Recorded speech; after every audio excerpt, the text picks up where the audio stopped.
مولانا قاسم نانوتوی رحمۃ اللہ علیہ غالباً ان کا کسی ہندو پنڈت سے مقابلہ ہوا.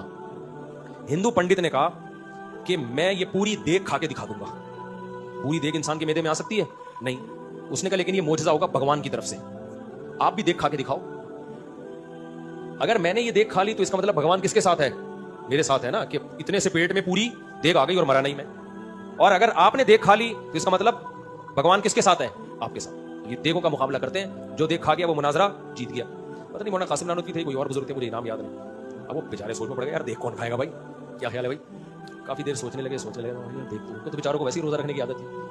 تو کافی دیر اب وہ سمجھے کہ یہ مناظرہ ہار گئے ہیں, بغلے بجانے لگے, تالیاں پیٹنے لگے. انہوں نے کہا بھائی دیکھو بات یہ ہے کہ دیگیں کھانا انسانوں کا کام نہیں, بھینسوں کا کام ہے.